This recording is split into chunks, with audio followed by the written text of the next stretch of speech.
Anne, welcome to the show. Thank you for having me. No, I really appreciate it. I know it's a bit of an early start today, and I can see that you've been out early already uh with a client. Um, Yeah, so we've got much planned on for the rest of the day. yeah.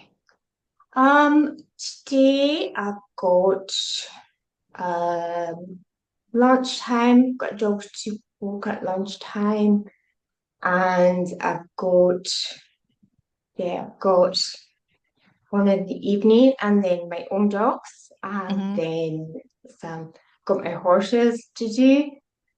Um, and yeah, just like a bit of housework, I suppose I'll have to do that. Yeah, I know But we have to yeah, fit that in, don't we? I know we pulled apart an office yesterday, and because the dogs they got hold of some smelly fish Oh, and they vomited on the carpet, oh and no. although we cleaned it, she can get rid of that smell. Yeah. So we had to put the carpets up in the office and put down new flooring, which we did yesterday. So I need to start putting the office back together because it's still quite a mess. That didn't sound like the best job either, like for you to be doing. Oh gosh. That's the thing of having dogs. It's part of having it. We always get these things, don't we?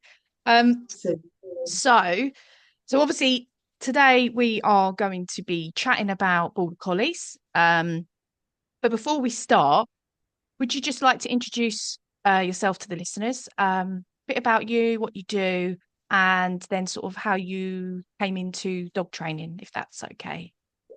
yeah, okay, so I'm Anne and I live on our little island up in I think it's the most northwesterly part of the UK before you hit America. No, it's the most inhabited island. Wow. We do have St Kilda, that's a wee bit further that way.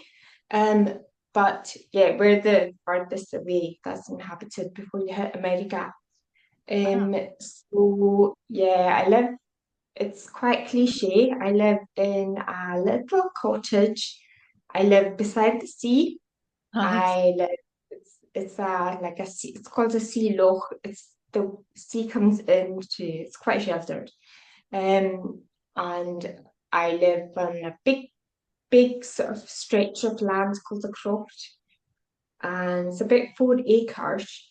And I live with my husband. I've got 3 dogs, two rehomed Border Collies, and a 1-year-old lab. And horses, some cats, yeah, had all kinds of inappropriate pets over the years. But yeah, that's basically what I do. So I board dogs, Hmm. but I also train dogs. So I do things like home visits. I do stuff like online home visits as well. Online home visits, online assessments of the environment of the home. I do, what else do I do? Yeah, I do that. I do make videos to help tell people how they can train their dogs, what I'm doing day to day. Yeah, so it's me, quite again, quite cliche. I've got like I grow vegetables, I don't eat Mm. meat, I have an electric car, I've got solar panels powering in my barn. Yeah, so quite cliche. Yeah. And so you're kind of almost away from the crazy hustle and bustle of the Yeah, world, yeah, which sounds yeah. amazing. It is, but I mean, I've lived in the city as well. While I was like doing my degree and stuff, I lived in the city. Um, but yeah, I do love the country. I Mm. love country. Yeah. I mean, I'm in Cornwall, but you've got different parts here. You've got more rurally out of note, like, out in the sticks, and then I'm kind of in a town which is a bit like we get a lot of tourists, but again, I'm like right next to the beach, which is incredible. Oh, lovely. Don't spend enough time down there, but yeah, it is what it is. But yeah, so It's just, go on, yeah, sorry. sorry. No, It's the same as wherever you are. You almost take it for granted. It could yeah, be the most beautiful area, and you end up just like not seeing it after a while. yeah, Um, um, anyway, yeah, how I got into dog training. yeah. So I got three home Border Collies, and my first one was about 15 years ago. Hmm. And yeah, like they're all pretty challenging characters, lovely dogs, but challenging characters. So the first one I took was 8 years old. Um, he he'd never lived in a house, lived in a barn. Quite often he didn't have a bed. It's really quite sad. Mm. Sometimes he didn't have food or water. He was tied up the whole time. So he needed quite careful management. Um, yeah, since then I've had other ones. Again, sad stories. Um, but basically, I made lots of uh, lots of mistakes with him. I tried to learn like for myself. That's why I started learning about dog training. It was not for a work. I was quite happy with my work. Um, so I just started learning about dog training purely because I wanted to do right by him. But I mean, I looked at, I learned about all the different methods. So I've tried different things. I've tried e-collars, which by the way, I can say I've tried and no difference to the results you get when you positive train. I've got to say, people that talk about the benefits of e-collars, Hmm. no, No, if you positive train your dog, it's absolutely there's no difference in benefits at all. So, but the point is, I made loads of mistakes. I tried bigger debate leads. I tried all kinds. Yeah, so basically, my poor dogs, I made lots of mistakes with them. But that's how you learn, I suppose, by yeah, making these errors. But yeah, basically, I've just continued to get rehomers and since then. So about 15 years ago is when it started, and it was just really to learn myself about how to benefit my dogs.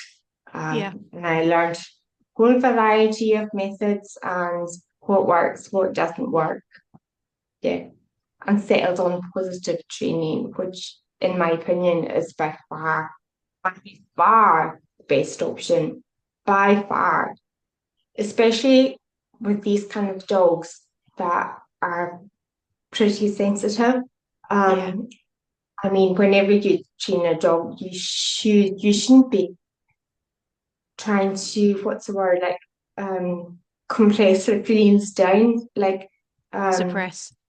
suppress them. Yeah, that gets results. But if you slap a prong color on a dog, yeah, it might walk nicely beside you, but I mean, you're suppressing, you're not getting to the root of things. Whereas with positive training, you're considering the dog's emotion, which sounds quite woo-woo, but it's true. I mean, Yeah. you want your dogs to be happy. Um, anyway, long story short, that's how I got into dog training. No, it's great. I mean, I think for most dog trainers, we come into this because we've either experienced a challenging dog ourselves, and it makes, like you say, we want to learn more, we want to help our own dog, and it starts us on that journey. And then then we love it, and we love to see the results we get helping people. So yeah, that's brilliant. I did want to mention, because on your website, obviously I've had a look at your stuff and it's incredible. And like I said, I've seen where you live. It's just incredible. But so you mentioned that you train the handler just as much as the dog. So for that, I think for people get sometimes this idea with dog trainers, we just train the dog. Um, that's very much not what it is, I think, for most of us. But so what does that look like in practice when you're working with a dog and their owner or handler? Mhm. Yeah, well, the way the way it works with dogs is, in my opinion, and I think other dog trainers would say this too, it's a dog's behavior is not 5%, 90, but a lot, most of it comes from the handler. Yeah.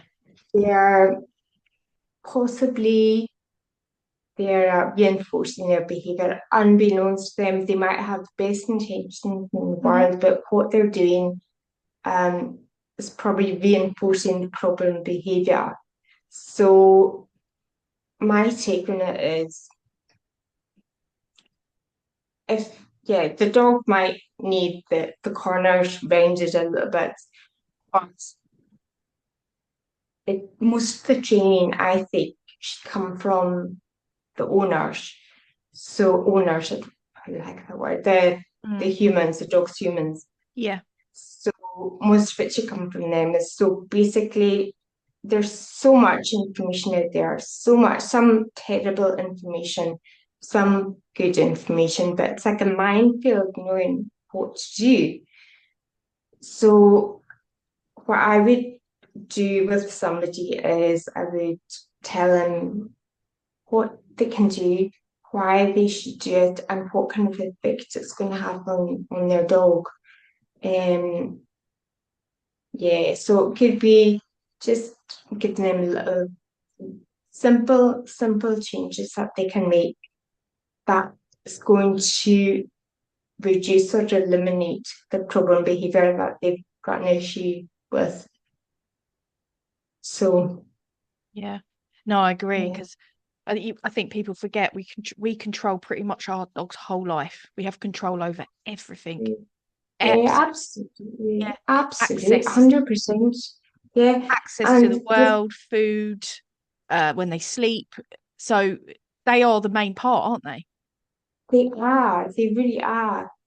Um, I think with dogs as well,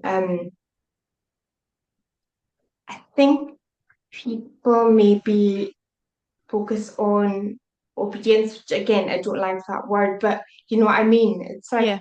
the dog living in harmony in the human world with you.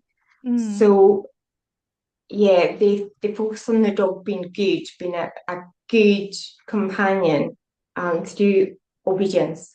Um, but the huge big thing, the big issue as I see it is uh, they don't have as much autonomy, they don't have choices. It could even be really simple things. Like, for example, what I do with my dogs, and you probably do it with your dog, and if listeners could do this as well. We do like really simple. I hold my hands up and I'll say to them, do you want a brush? And if they touch my hand, I know they want to be brushed. Like, Mm. they want a carrot. And if they touch, they can get a carrot. If they don't want one. So it's like it takes a wee bit of time to kind of like get it all working, but just giving them a wee bit of autonomy like that, it can really help them. Um, yeah. So Yeah. And so it's that choice, and I think that's where yeah, we pick, like you say, obedience, but sometimes we step back and let dogs make choices. They can make the correct choice and the choice that they want to make. And I like the way you did that, because you kind of, it's like the consent test almost, like you're allowing them to say, Do you want this? And then Yeah.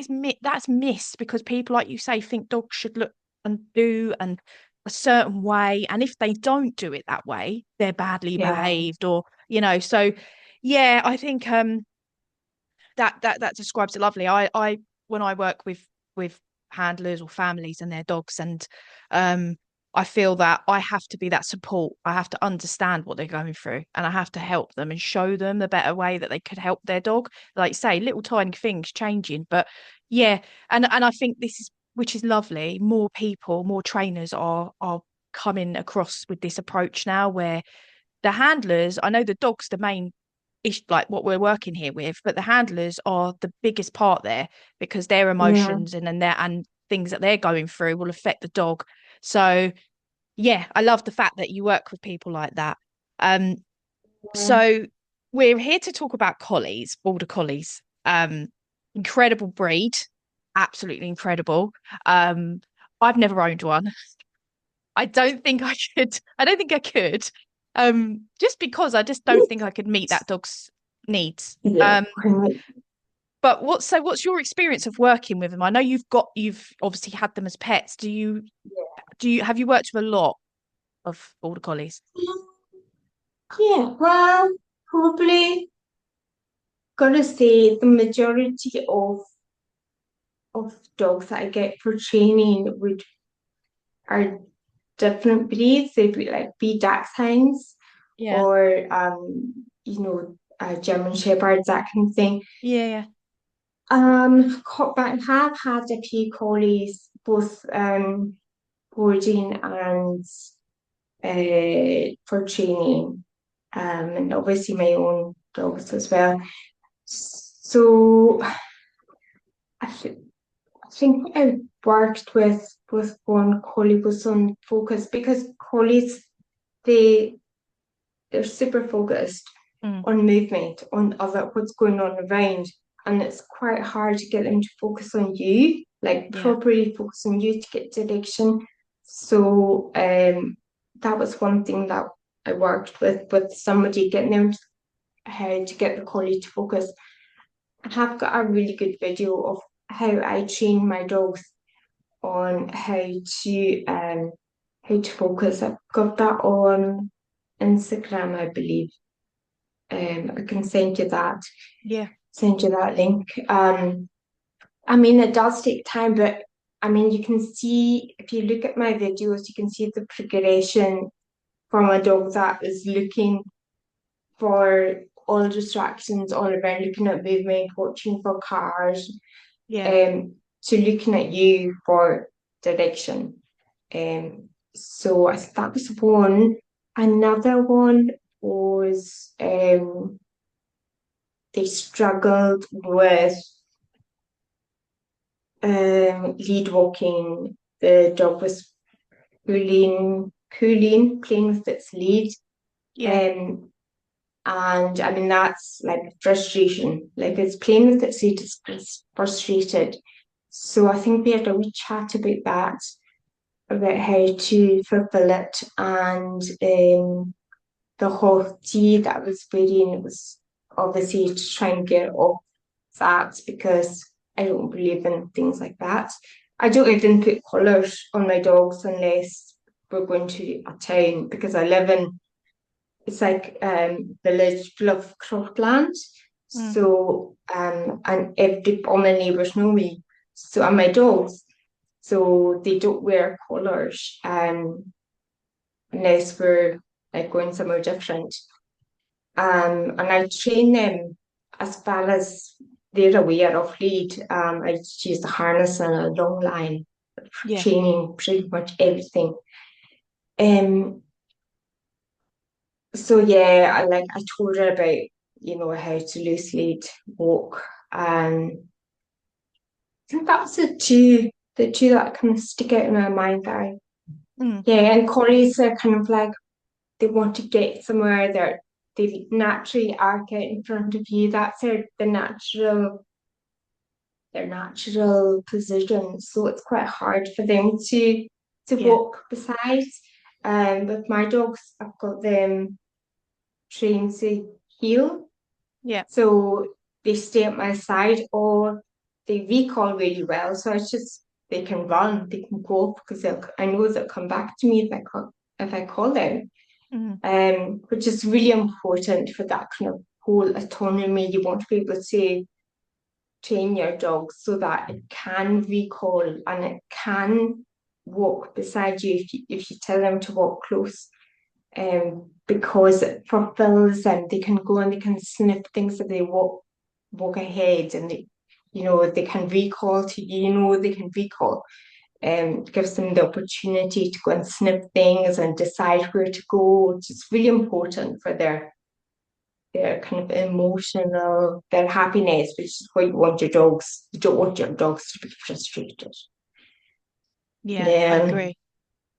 It's that natural fulfillment, isn't it? We speak about it a lot now, but so important that the dogs are having that natural kind of outlet for normal dog behavior, because people don't see it as normal dog behavior, but yeah, it is. and It is. it Yeah, is. yeah. It, yes. So with the Um, Border Collies, I was just going to ask, um, so they have, I know this myself from working, but seeing just general collies, people that have collies, they have certain traits that maybe other breeds don't, because yeah. they're bred for other, Mhm. jobs and stuff. What would you say, that there's traits that get misunderstood with the breed? The big thing is people tend to think collies are neurotic and bonkers. Yeah, They're crazy. But it's not. I think it's like their superpower because they're able to focus, really, really focus. And the way that I would train, and I would say to anybody else who's got a collie, um, collies are generally, they've got different eyes. So they've got more rods and cones. Basically, they see movement a lot more than other breeds would. mm, So, and they fix it, they're bred because they need to be able to see a sheep or an animal that's herding in the yeah, distance, see if it's moving and go for it to herd it. So that's why they focus on things like car wheels and yeah, traffic. That kind of movement, they focus on it. Round things, I find they really focus on wheels and bike wheels and things like that. But I think it's a superpower because if you can harness it, yeah, then you could have like ball as a throwing a ball as a reward. That super obsessive behavior could be super focused. If you harness it, it could hmm be a way of having your dog being super focused. Um, yeah, so I think like with every single dog, if whatever it's perceived as a problem behavior, it's their superpower. It just yeah, needs to be shaped and harnessed. So if anyone's got a dog and they've got a problem with it, never, never, never be disheartened or think, oh, it's a lost cause. Because it's just a matter of shaping it and harnessing it. mm, And use positive methods, please, to do it. Um, Keep your dog happy. But yeah, I think any kind of challenging behavior, like obsessively watching things, is a superpower. mm, Just it needs to be harnessed. yeah. No, I agree. So it's like channeling that, isn't it, into something, Exactly. yeah, Yeah. something they can do that kind of mimics that natural behavior. So they get an Yeah. outlet. So they get that start. They don't get frustrated because they're not doing stuff that they were bred to do. And I think that gets missed, especially when you get a border collie brought in as a pet, lives in a home, doesn't get the outlet. And then that's when you kind of Yeah. get, oh, my dog's Yeah. doing this, my dog's doing that. So I think on that note, people definitely need to research the breed before they get the breed. Definitely, definitely, definitely. Yeah. And the thing with Border Collies as well, I would say is I kind of liken it to like say if you had someone's super intelligent, um if you had somebody like in Mensa or something, Mm, and you put them in a kindergarten class, yeah. what would happen? They would get completely bored and they would make their own fun. They Yeah. would Yeah. make their own relation. It's the same thing. You know, it's the same thing with a lot of dogs. Yeah. If they're acting out, it's probably just that they need to be fulfilled and they're in a bad habit. And if you interrupt their bad habit kindly and redirect them into something good and fulfilling, Mm-hmm. Yeah. that's what I find works. And I think that when you do that as well, Yeah. you can kind of see these bad, what people call bad behaviors. They start to reel in and die down, and they think, oh, so sometimes it can be simple, can't it? And I think so. It's a bit like people say they need a job. So how would I say, an ordinary pet owner, dog owner, family, what would that translate for someone who isn't a farmer? How are they gonna give their border collie that kind of job, as we Yeah. say, or that outlet? How would they go about doing stuff like that? Yeah, it's totally possible. The big thing I would say is having like genetically appropriate play. That's a huge thing. So for example, with my collies, they love it's actually a horse toy, Hmm. a jolly ball, which some people they say it's not good for their teeth, but I never experienced a problem, I'm gonna say. Um, so they hard it, they round it, they I could, whatever if someone's got a border collie, I would say as well, do impulse control games with them Yeah. so they can leave the item that you've got and the obedience, whatever. I've yet to find another word that I'm comfortable with, but obedience. So they can sit and stay or you throw the ball. So it's all things that mimic what they would naturally do. Lots of long distance recall Hmm. in a safe area. That's really important as well. So I mean, you don't have to have a herd of sheep or whatever, anything for them to round up. You have to have though thoughtful play and training. You have to be really, and you have to, I would say, be able to be outside with them. Well, I think they need to be outside, like having having a big expanse area to run. I would say that's pretty important. Um, but even if you don't, like for example, some days here it's horrendous weather. It's like really, Yeah. really bad. Um, in that kind of situation, I'm thinking about the collie that I've got asleep there just now. Um, what I would do with him. Incidentally, this is the collie that was deemed untrainable and Wow. useless. And he's absolutely brilliant. But what I did with him when we can go outside is I would get him to choose a toy, like basically train them to recognize from what you're saying, like we would call a long thin rope an irripal in Gaelic. It's like a tail. So I would have like go and get the irripal or go and get the ball or go and get the teddy. Different things to make their brain work. And the other Yeah. thing that I would do with him is get him, train him, shape him to get train him to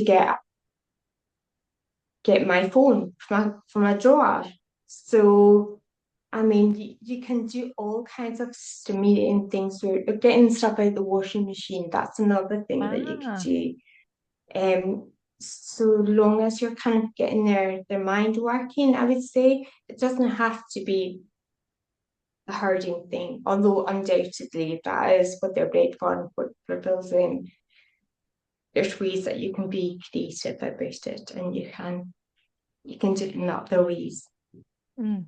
So Oh, yeah, that's brilliant. I mean that so you're saying about the ball, is that like there's things called sheep balls where people can teach their dogs to sort of round up a ball? yeah, Is that kind of what it is? And I suppose that lets them display that natural behavior really, yeah, really well, doesn't it?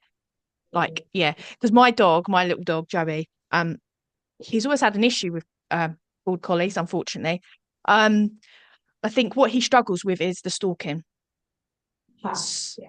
Yeah, so I think so. Would you say to owners, if your collie is stalking, especially other dogs, is that something you would want to kind of not stop but change? Because that can be quite intimidating for some dogs, can't it? Yeah, definitely. It's a natural part of their pre-drive. They're, Yeah, about the predation sequence. yeah, It's a natural part of it. So it is part of their genetic. It's not something you can really suppress, yeah, but there's ways that you can manage it. Again, I've got a video on Instagram, or I think it might be on my YouTube, the Spogan. The Spogan, I forgot to mention, Spogan is the name of what I do, the yeah. business name. Spogan means it's Gaelic for pause. So we grew up always saying Oh, things like K Spog. Like I don't teach my dogs to give pause now because I think it encourages bad behaviour, like jump it up. But we grew up saying K Spog and ah, Shaun Spoken Salach, like show me your dirty paws, kind of like look at your dirty wow. paws. So yeah, that's why it's called spoken. So basically, if anyone wants to see how I would approach the kind of stalking behavior, Yeah, they can look up the spoken Instagram, just spoken Spogan, or spoken dogs YouTube, and I've got a video on there of my three dogs, which are two border collies at the moment, and my 1 year old Labrador that's asleep mm. there, um, with a flock of geese, slightly ahead of them. So obviously they see the geese and they want to run at them. Yeah, So I mean, stalking is part of their natural behavior. So it's about rewarding when they're in that stalking mode, rewarding them for staying in, and then distracting them to do something else. So it's like when they go into that kind of stalking mode, they're rewarded for not going into the full chasing and yeah, biting. But the stalking thing, I don't think you can get rid of it really. I think it's just their yeah, natural behavior. yeah. I know, and that is like you say, it's part of what they're built to do, and we can't Mhm. stop that. But I suppose if Yeah, they are getting an outlet as well, like we spoke about, if they're getting an outlet, they're probably less likely to want to do it to other dogs. exactly. Yeah, Yeah. If you're doing herding games and you're training them to stalk and that kind of that play environment, they're going to be easier dogs to go out yeah, for a walk with. And like my dogs, you can see them, but I don't know if you can see them, but I've got three dogs asleep right now.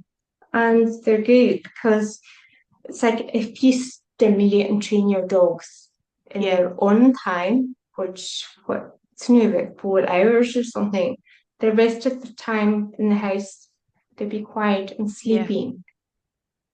So yeah, Getting I that think balance, this, isn't it? yeah. Yeah, my auntie, I was going to say touch on like behaviours because, um, my auntie, my great auntie, she always had collies, and I remember being quite young, and she would walk back. We'd go over and visit her. She was obviously older. My mum would take us over.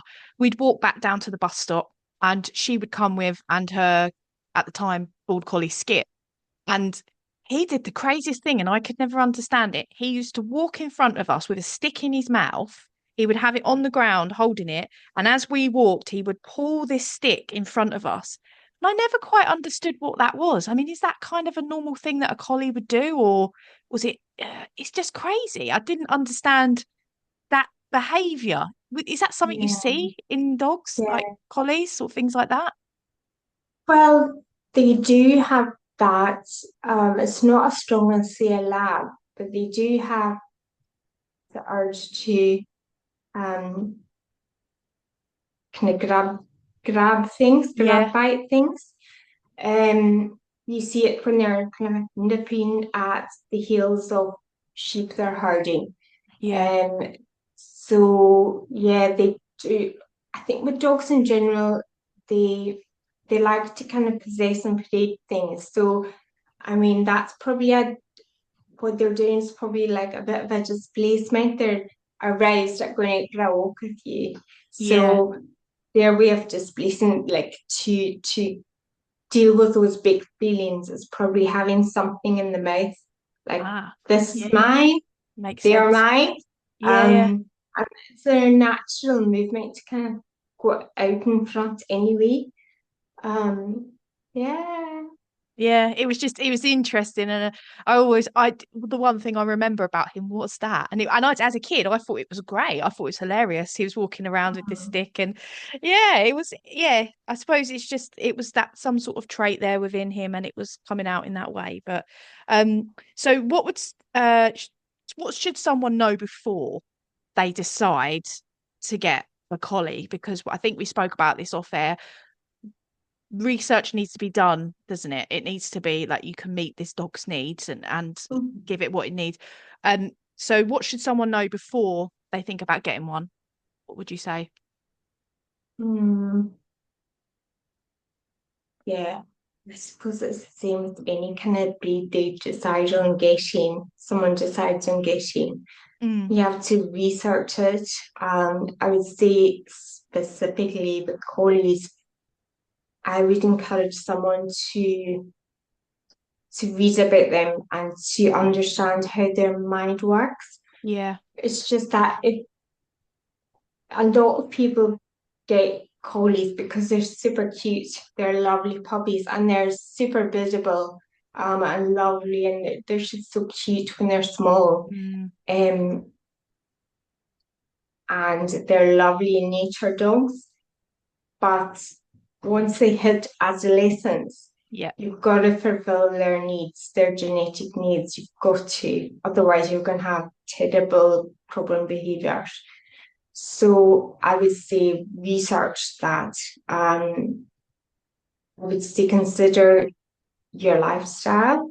Hmm. Are you a kind of active person that's going to give your dog a bit of almost like a job? You're going to give your dog a job to do. Um, be prepared to commit time to. It sounds frivolous, but playing with them, it's like I think playing with them is it's so important. It's really, Yeah. really important. It's a way that you can get the fulfillment made. So I would say just, please research them. Research them. Don't get them because they're cute and gorgeous and Yeah. lovely and available. Get a King Charles Spaniel. If you've got kids, get a King Yeah. Charles Spaniel. Get Yeah. something that's not got busy, busy mind, busy, busy, busy mind, unless you've got the lifestyle to actually meet the needs of a working breed like that. That's what I would say. That's what Yeah, I do would you know, say. you're not the first person that said that. I think I was speaking on an episode previously about Mallies, and she said the same. She said, if you want, like, really consider getting one, think about getting a King Charles if you can't, Yes, because yeah, the difference. So it's funny that you said that. But yeah, so that's really important because you need to know. Because I have seen it a lot recently around here. The rescues are kind of quite full of the yeah, herding breeds and stuff. And I think that's like you said, they hit 6 months, 7 months, things start changing. and people are finding these behaviors that are Yeah. coming out really, really challenging and don't know how to Yeah. help them. Um, Yeah. so what's the most common mistake you see, like first time? If someone gets one for first time, gets a collie, never had one before, what sort of the common mistakes you see people do when they get one? And I mean, even if that's like from a pup or like a rescue. Yeah. Yeah. I would say that people make these mistakes with the best of intentions. Hmm. Um, but yeah, the the big thing we see a lot of collies here that are available for rehoming around about 6 to 8 months, that kind of adolescent stage where they start changing from being the most gorgeous, cute little puppy to needing training and Yeah. being challenging. So the most the most common mistake that I would see is that people get them and they don't realize what they're committing to. So I think I think I don't know, is it like expectations are wrong of what a dog is. Like people have an expectation of a dog to be, their companion and snuggle buddy and coming out walks of lead with them and, hiking with them and all the rest of it.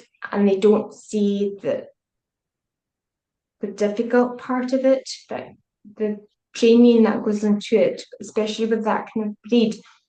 Mm. So I would say the commonest error that I see, it's just purely misguided and it's underestimating what a dog needs. Um, Honestly, if I love them, I think they're brilliant animals. I think they are brilliant for certain people. They are brilliant sensitive wise. They're so hello, Daddy. Um, uh, they're lovely animals. They really are. But honestly, I would say get something like a retired greyhound if you can't say hands on heart, you've got that kind of lifestyle that's going to allow you to commit to the training time or fulfilling them. It's like it's the same as I would love a Malinois. I love one, but although my dogs all have jobs, they're like stooge dogs or they're it's like I have lots of dogs coming into our home, so they have to be really good with other dogs, Mm. and they have to like go and tie down and stay. If I've got other dogs for training, so they do have that job, and I am outside an awful lot of the time, but even at that, I know I couldn't fulfill a Malinois. I can do justice because I think they need, in my opinion, they need a job on a military scale. Um, they need a real intense job. They're so smart and so active. So yeah, I would say yeah, just the biggest error I would see is just the underestimating what they're getting. Yeah. I agree. And you mentioned expectations. Like that's one big thing that I find when I'm working with people and their dogs. They expect this from their dog. They expect that. And it's like, come on, like, really? You expect your dog to do that? Why?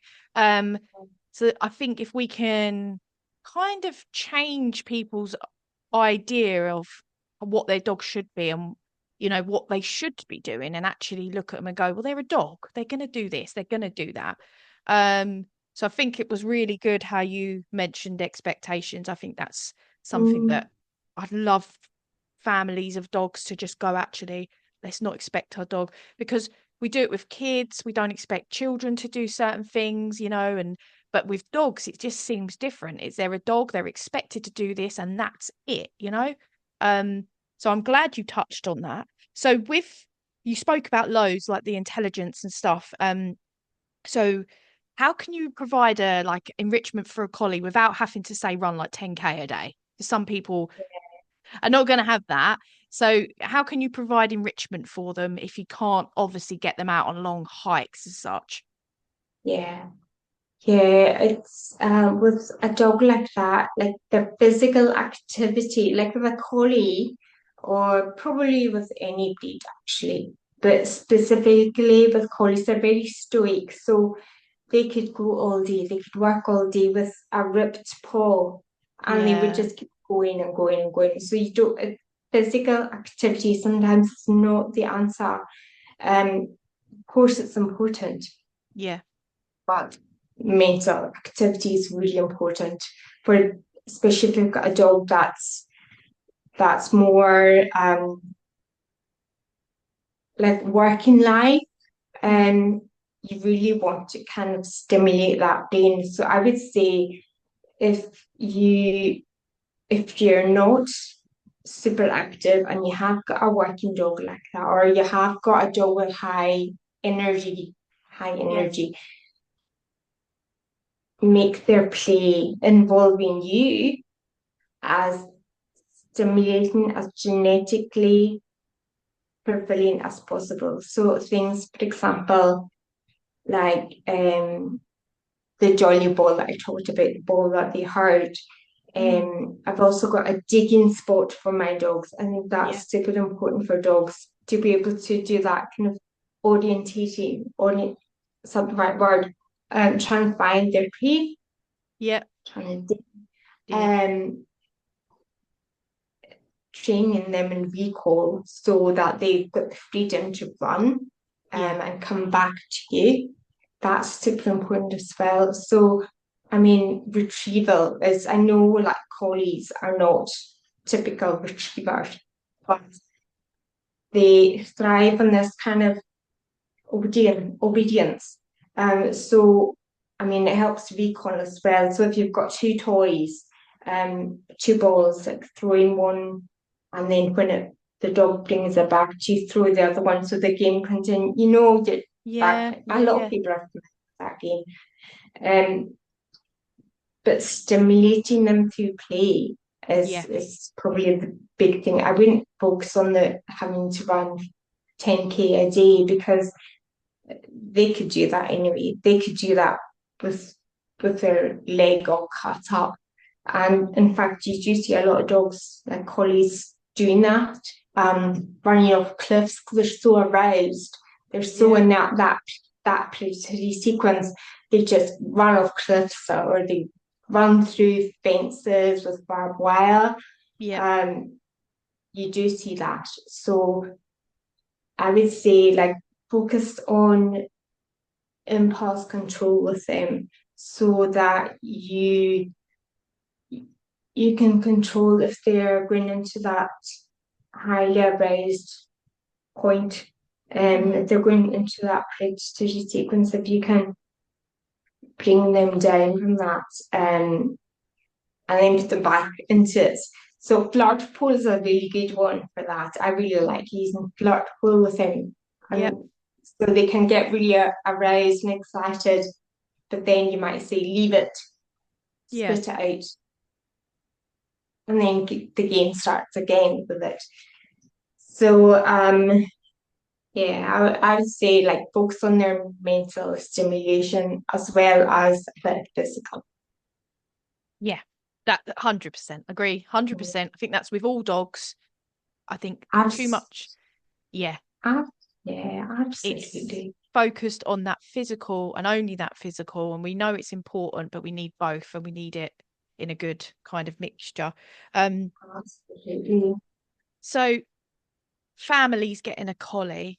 Um, what would your advice be for people that have got children in the home with collies? Can there be issues? Because I know with children, they move differently, they sound different, they're quite quick.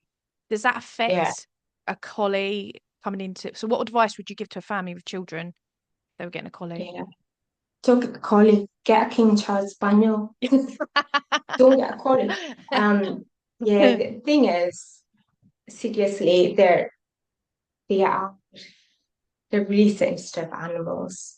Yeah. So you could be opening a can of worms, and unless you've got kind of kids that are quite calm and quite considered about what they're doing.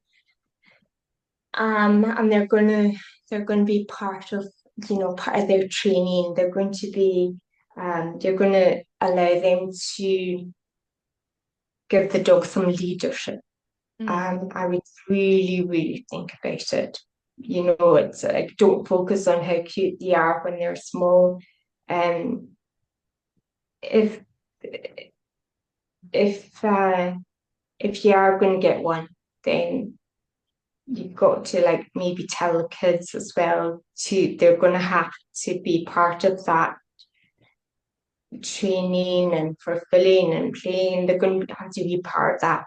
yeah. Um, but yeah, I wouldn't say that collie is a good dog to have as a pet if you've got toddlers running around, scaring them or like overstimulating them. They're sensitive animals, so you have to be calm with them. You've got to be calm around them. And if you can't guarantee that, they're probably not the right breed for that situation. Mm. No, I like your Yeah. honesty because I think sometimes we're not maybe honest with families with children. I think there is certain breeds and dogs that are better off suited within a different home sometimes with than children. I think Absolutely. and you know you do see it. You know I've seen it myself. You know my colleagues nipping my kids as they're running and you know those general things. And like I said, children. Obviously, I'm a mum. My children are older now. But I've got a 2 year old nephew, and Joey, my little, he's a terrier cross, but he's super petrified of George, super petrified. Doesn't like his sound, doesn't like his movement.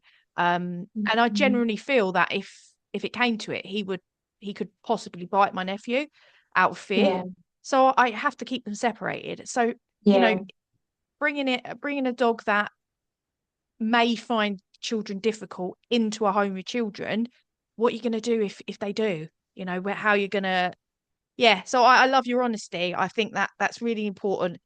And if people are deciding, I think just, you know, really, I think research your breed, make sure your breeder, that's an important thing to look at, you know, yeah, and just go and check into that properly. yeah, So with behavior challenges, as we're discussing, what's the common ones you see with pet border collies? I know down here, not just saying down here, but I've seen a lot of cases down here with dogs where it's the car chasing.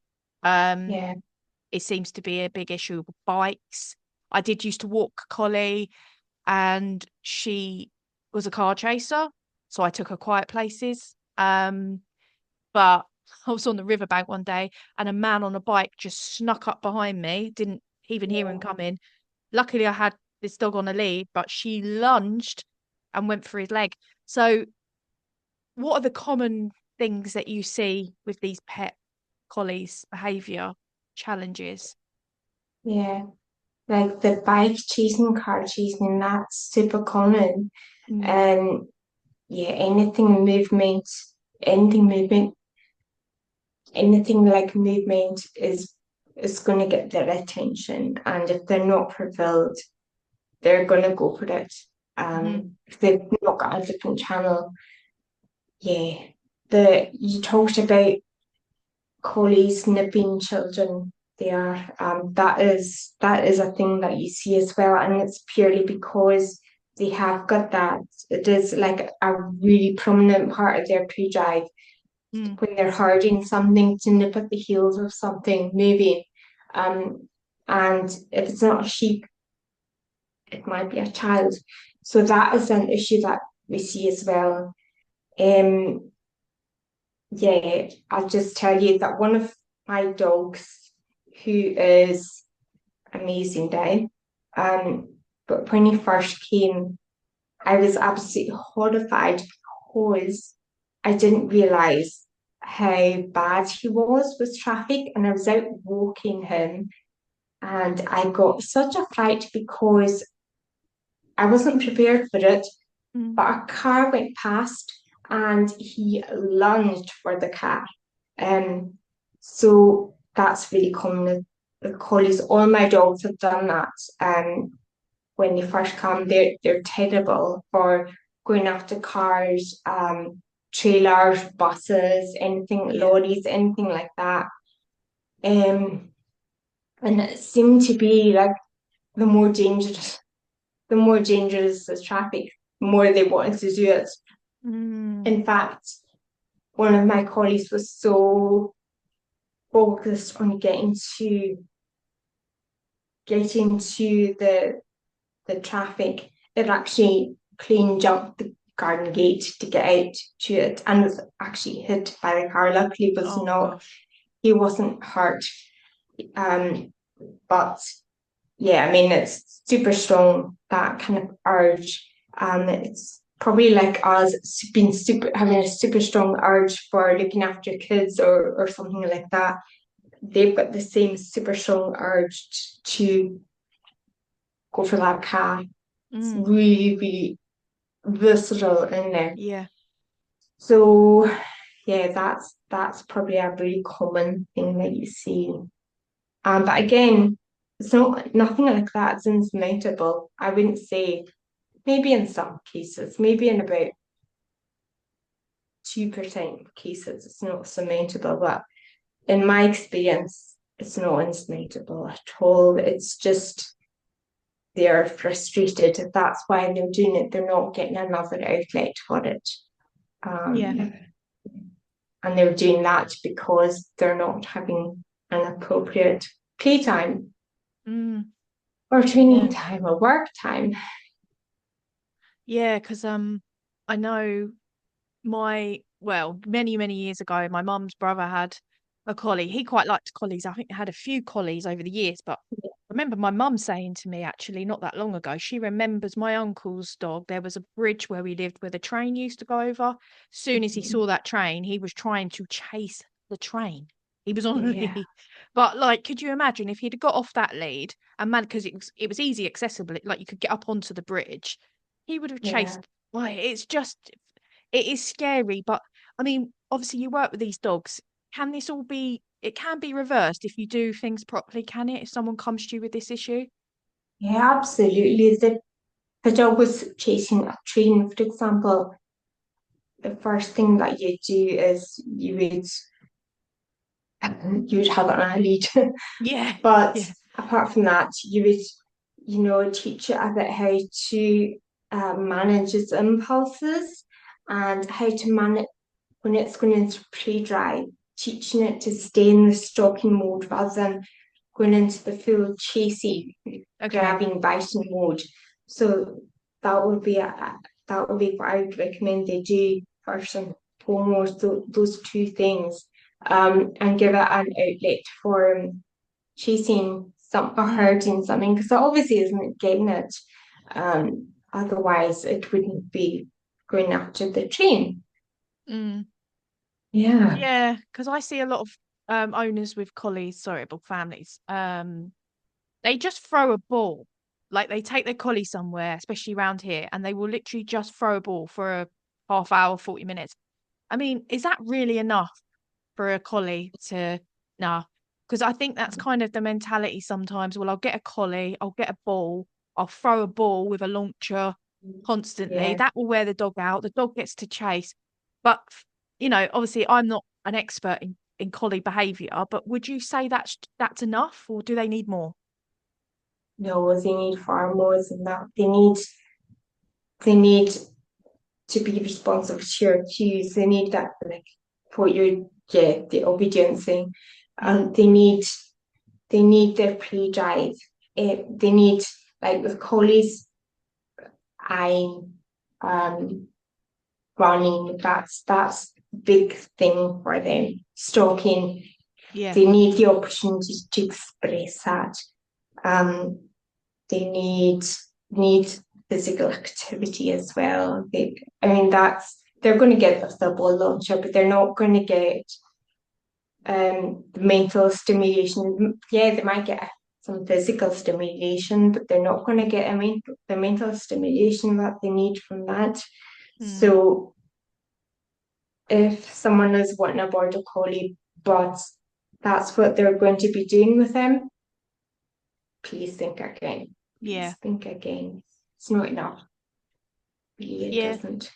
And I suppose if It means, we know with ball throwing, we know that constant yeah, ball throw, we know the effects it has on their body joints and stuff, but we also know how it spikes that arousal, and it can be quite hard for the dogs to come down. So I suppose with a collie, you want to teach them a bit of calmness as well, don't you? They need to be able to learn to switch off, like you say, in the home, get what they need, but they need to be able to go, like you said, kind of that impulse control, especially around things. mm, But if we're going to just get their arousal levels up, bang, bang, bang, bang, ball, ball, ball, ball, ball, they're going to be up yeah, in the air. And then they're just yeah, going to be like, so that's interesting that you said that, because I always looked at people with ball throwers, and I'm not a big fan myself, but even though I'm thinking, well, are they giving the collie what they need? And now that you said actually, and you've explained, no, they need more than that. It's they really do. interesting, and it's important for people to know, because I think people do that. Well, we'll get a collie, we'll go on long walks, we'll throw a ball, and it'll be fine. And what I find is they become very obsessed with the ball, very They would, obsessed. Yeah, yeah, they absolutely would, because their focus should be on you, what you're doing. It shouldn't be an object. And that's like, it's kind of reinforcing with them that the ball is where the fun is, not with you. mm, I mean, you could have different games involving a ball, um, yeah, but you instigate it, you give the cues for it, you can switch the pre-drive on and off. Um, yeah. yeah, so That's good. Yeah, yeah, yeah, that's really interesting. I like that when you say switch it on and off, kind of like when you can do it, when it's appropriate, when you can do it. And then there's times where yeah, you need to be like, we need a bit of relaxation, we need a bit of calmness. Um, yeah, yeah. So one of the first dog training courses I did, it was focusing on part of it was focusing on keeping the dog calm. yeah, So of course, it's not just about suppressing down excitement, it's about giving them an outlet for that excitement. But it's definitely useful part of it, because since I did that, I put baby gates up in the house. mm, So it's not about ignoring the dog, but I wouldn't acknowledge the dogs for the first 2 or 3 minutes when I come in or when I get up in the morning, just so that you're not reinforcing their excitement when they see you. Like when they run to you and they behave like too pushily, um, by you saying, "Oh, hi, darling, hi, good morning," that's kind of reinforcing them to do it more. Whereas if you're calmly going about putting the kettle on or taking your boots off or putting your jacket on, whatever it is, then that's reinforcing that calmness. mm. That is a really, really big thing I would say to anybody that consider getting baby gates. The other really useful thing that I find, do you know what? If anybody's got any ideas for calmness, I think I've got on my Instagram page, which is just Mm. Spogan dog training or man or something. Um, got a I've got a video in there about tips for calming, and I have got loads of information I've given people over the years. And I'm going to put that into a video and stick it on YouTube. Because the big thing, if you want a camera dog, is put them in that routine, give them a routine. So dogs, most people will know, your dogs sleep for about 12 hours a day. They rest for about 7 to 8 hours a day, like calmly chewing or whatever. And then they're on for like they're outside, they're doing stuff for like about 4 hours a day. That adds up. Like arithmetic is really. um so yeah, if you make it as fulfilling as possible in that 4 hours they're on, then like these guys, they just sleep quietly when Yeah. they're in the house, and that's calmness. The house should be, in my opinion, it shouldn't have toys, it shouldn't have things that are going to make the dog aroused in the house. There should be maybe chew toys, things that are going to encourage them to be calmer. Toys are for outside when they're excited. But the house is the calm sanctuary, the kind of Hmm. retreat for them, where they sleep and they rest and they chill out and they're calm. So getting rid of their toys in the house is a big thing if you want your dog to be calmer as well, I'm trying to say. Mm. Yeah, and that's Yeah. interesting because some people might disagree with that because people go, well, my dog loves their toys. So I suppose you get arguments from both sides, but I get what you're saying because the excitement happens out in the garden or out, when we have playtime. And yeah, so giving them a place where it only calm stuff happens, like you say, chewing, licking, maybe a bit of sniffing, something that's going to bring the levels down, is Yeah. probably more appropriate. But for the exciting toys where you're going to, like you say, get a flirt pole out, that goes on in the garden, or you know, yeah. So it gives the dogs a kind of switch off, time, house. And to be fair, we all want our dogs to be able to chill in the house. We do. Need We, it. we that's what yeah, we need it. We need to be able to, if we've been at work all day or we want to be able to come home, make sure our dogs had their walks and stuff, but then we want to be able to go, right, let's chill. Um, Yeah. and like you say, they still need a lot of sleep. People get that wrong. Dogs need a lot of sleep and rest. Yeah. Absolutely. And yeah, they need somewhere peaceful. They're going to get a rest as well. The worst thing is, like, one of the people that I went to recently for a home visit, they had the crate for the dog just covered, which is great in my opinion. I think Hmm. having a den like place for your dog is really good. But the area that the dog was kept in was in a conservatory, which was all windows, and the dog was being hyper Yeah. stimulated, and it was quite fearful. So it was a problem back up. Yeah. Yeah. But what I suggested was, you're going to have if you want the dog to change, you need to change you need to change the environment. So having them in the kitchen, just moving them a few yards into the kitchen for Mm, their crate made a huge difference. It meant that the dog could rest properly without being overstimulated. yeah. And that's a massive thing. Like if a dog's acting out, it can be just overtiredness, really. Um, actually, yeah, that's really one of the collies that I had.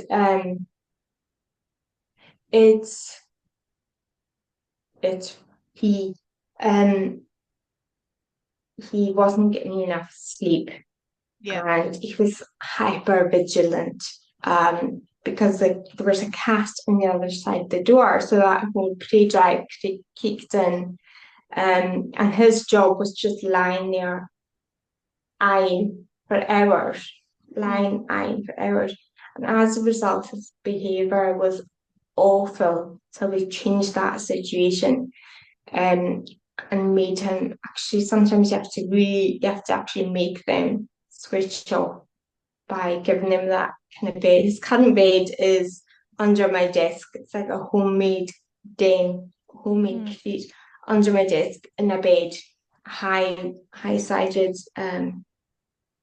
bed. So it's yeah, you have to give them an environment that's like it's like a retreat for them. Yeah. Maybe a nice relaxed den like we'd like ourselves. Mm. No, agree. I think if they've got somewhere quiet to go, I Yeah, think yeah, we need to give them that. It's like us. We have our bedrooms to retreat to when we sleep. We make them nice and yeah, dark and cool, and exactly. so they do definitely need that.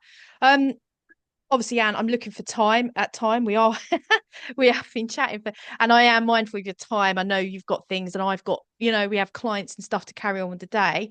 Um, so just a couple of last things. I mean, we could talk forever, couldn't we? Because they're such incredible breeds and they bring so much to their families' lives in so much joy and love. Um, so would you say boys' activities, sports for collies? Is there anything you would say? I know you've mentioned like the balls, you've mentioned flirt poles, activity sports. Now, some people get their dogs into agility, like their collies. I've had a colleague with scent work. Would you say getting them involved with something sporting activity is going to benefit them or not? Yeah, it probably is. What I'd be careful of with agility and things like that is obviously if your dog is under, probably if it's under about a year, its joints are still developing. So collies, even if something's uncomfortable for them, with like a lot of working dogs, they'll do it anyway, Yeah. and they wouldn't let you. They're quite stoic. Um, what I would say for any excitable breed like that is scent work, like you mentioned, is excellent because it's calming. As you know, it's Hmm. very calming for them. Yeah. It's getting that seeking system working. It's like doing what they're naturally bred for, Yeah. thinking, and they're getting the reward for that as well, which is giving them a boost of the feel good chemicals, which is what you want if you want your dog to be not just happy for them, but happy like so as happy dog has less problem behavior. So I would Yeah. say scent work is quite a good one, although you don't think of collies as centers. They are actually pretty good. You see Hmm. them in search and rescue. I mean, anything's possible. If you get your collie into scent work, who knows what it could end up? It could end up in a search and rescue team. You never know. Everything they've got great potential. So Oh no, I would, yeah, agree. Because they're physically, like you say, they're physically they want to move, they want to run. Scent mm, work brings them down a little bit, slows them down. I do scent work classes, and like I said, I've had a collie. I have spaniels. They love it, and they're like whizzing yeah, around. But it does give them that seeking, that search. Every dog has got a nose, mm, which is better than ours. Um, yeah, it's their primary. Well, I know with colleagues, you said eyes is their thing, but their nose is yeah, still important. Um, absolutely. so we need to give Hugely. them that. Yeah, yeah, yeah. So we are, like I said, pushed for time. I know, like it's been amazing. We've been speaking, and we could talk probably so much more around collies. But I think the aim of this episode was to cover that all the stuff we have, but make it clear that, getting a collie isn't just it's not going to be a dog sat on the sofa all day. That's what I'm trying to say. It's not going to Yeah, be a lap yeah, dog. You got to make sure you can do it. And they are incredible dogs. And I think as long as everything's being fulfilled in their life and being met, you can have a wonderful relationship bond and they can make an yeah, amazing. I mean, people get this idea that they don't make good pets, but I think as long as you're getting the right everything correct, balance of everything, um, well, I'm sure you can vouch for this. They make incredible pets. So they do, and they're yeah, so different also because you get some that are I've got one dog here, one collie here that's got a completely different personality to one that I've got sleeping downstairs. Mm, So, and I have had border stain, and they're like teddy bears. They're so placid and so easy.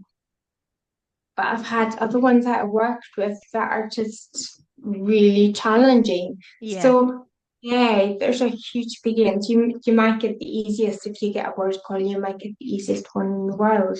You might have a Mm, brilliant dog. They're all brilliant dogs. They're all brilliant dogs, but yeah. I know yeah. we did quickly touch on this off air, didn't we? Because we were saying, people do have collies for pretty much their whole life but it doesn't mean every collie that you have is going to be the same. You could have a collie that it's like every dog, they're all different. So I think that's something important for the listeners to just take on board. Even if you're experienced with collies, you could go and get a collie, and these challenges could possibly come up.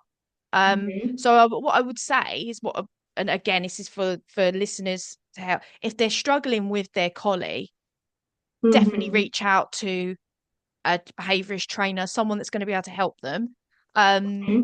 Try not to just go alone on it. And again, we want to use positive methods. We don't want to be using any fear, pain, anything like that with these dogs, because, like you said, they're sensitive souls. So Okay. that leads me on for you to share before we finish up, obviously, where because you do online stuff, I think. So I know you're I'm down right at the bottom of the country, you're right at the top, but obviously there's people all over.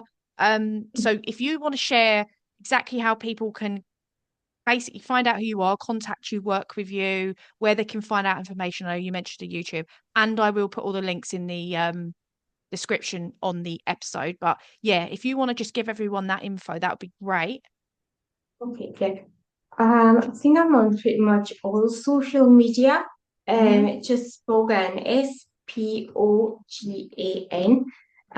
So I'm on Instagram. So if you put in Spogan, come up with my handles a little bit longer than that, but just put in Spogan, it comes up. Um, and YouTube, I've kind of recently started doing more.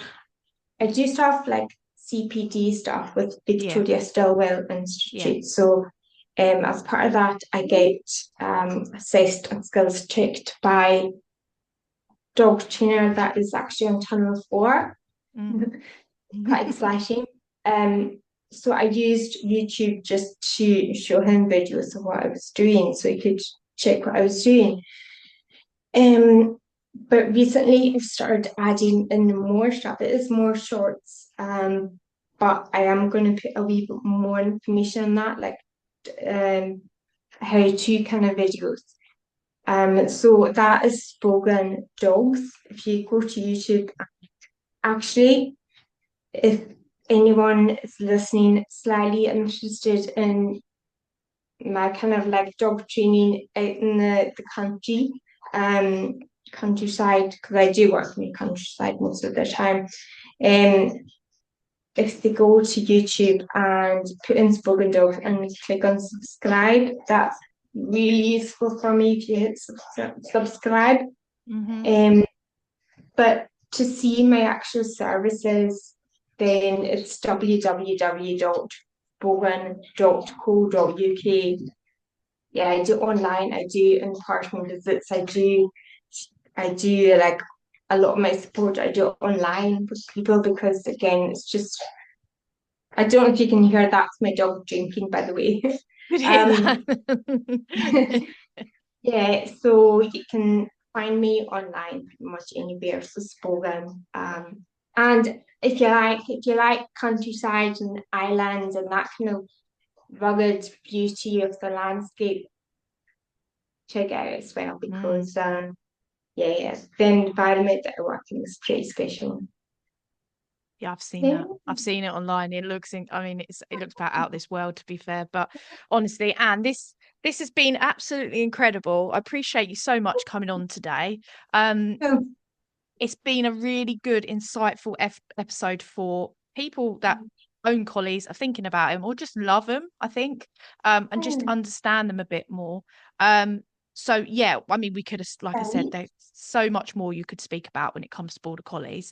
But I want to thank you again for your time today, and I will see everyone back in 2 weeks with another episode.